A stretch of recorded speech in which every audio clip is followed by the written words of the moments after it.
PKS parkir khilafah di teras NKRI. Sampai saat ini, banyak umat Islam yang masih bingung tentang bagaimana sebenarnya hubungan antara Islam sebagai agama dengan negara modern harus dijalankan. Kebingungan itu terutama menjerat PKS.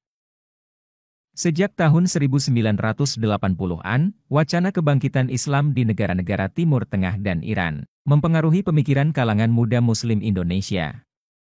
Era reformasi, Katup Demokrasi mengembalikan marwah Undang-Undang Dasar 45. Tapi reformasi justru disikapi lain oleh Partai Keadilan, PK, yang kemudian berubah menjadi Partai Keadilan Sejahtera, PKS. Pada pemilu 1999, PKS, partai yang dibiayai oleh jaringan Taipan Timur Tengah itu, disebut oleh Yusuf Supendi, pendiri PKS, sebagai kepanjangan tangan dari Ikhwanul Muslimin, IM, di Indonesia dan berafiliasi secara ideologi keagamaan dengan Wahabi.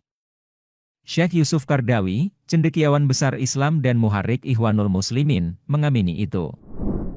Pernyataan itu diperkuat dengan bukti jika Danu Muhammad Hasan, teman Yusuf Supendi dan ayah Dewan Syuro PKS, Ustadz Hilmi Aminuddin, adalah Panglima DITI wilayah Indramayu. Sedang Hilmi sendiri, sangat akrab dengan gerakan Ikhwanul Muslimin sejak dia kuliah di Mesir. Sebagai jelmaan Ikhwanul Muslimin, PKS berpijak di atas Islamisme ala Mesir atau Timur Tengah. PKS tidak tumbuh dari Taman Sari Islam Indonesia. Indoktrinasi, tarbiyah, adalah katup utama pendekatan PKS dalam merekrut anggota. Kaderisasi berbentuk usroh-usroh atau liko di perguruan tinggi dan sekolah-sekolah, bertujuan untuk menanam ajaran Sayyid Qutb, Hasan al-Banna, Jamaluddin al-Afghani, tentang tipe negara Islam ideal. Syekh Yusuf Qardawi menyebut bahwa Alim fi Tarik dan Fi Zilalil Quran, karya Sayyid Qutb, merupakan karya radikal dan galak. Karya itu memegang pengaruh besar terhadap berkembangnya Islam garis keras di Indonesia. Praktik indoktrinasi itu membuat mereka pongah dengan mengaku diri sebagai Muslim yang paling taat. Mereka berkhotbah, kader PKS itu urusan beribadah lebih hebat dari yang lain, soal interaksi wanita lebih hebat dari yang lain, tapi soal uang juga kader PKS lebih hebat dari yang lain. Simpul itu mempertegas bahwa niatan PKS mendirikan khilafah Islam di Indonesia bukan lagi isu isapan jempol semata. Niatan itu nyata. 24 April 2011, mereka melakukan aksi menginjak-injak kain merah putih pada milad PKS ke-13 di Tasikmalaya. Beberapa tahun kemudian, mereka memasang bendera merah putih secara terbalik pada bulan Agustus, bulan kemerdekaan Indonesia.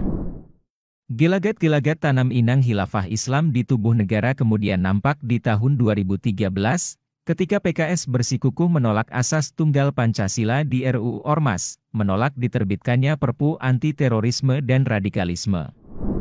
PKS, melalui organisasi sayapnya, Jemaah Ansharut Tauhid, JAT, PKS menjadi kantung persebaran dari banalitas terorisme di Indonesia. Mulutnya lantang menyeru takbir, tapi tangannya membunuh banyak korban tak berdosa.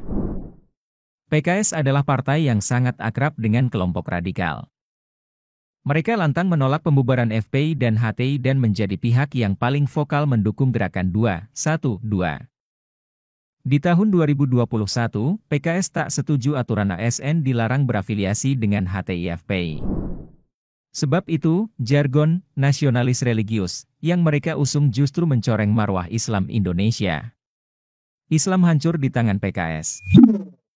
Sederet perbuatan zalim itu jelas mencoreng marwah serta merusak keutuhan bangsa. Ia bisa menjadi Taliban baru di Indonesia. Dengan ketetapan tidak ada toleransi pada segala upaya yang merobohkan negara, PKS harusnya sudah dibubarkan.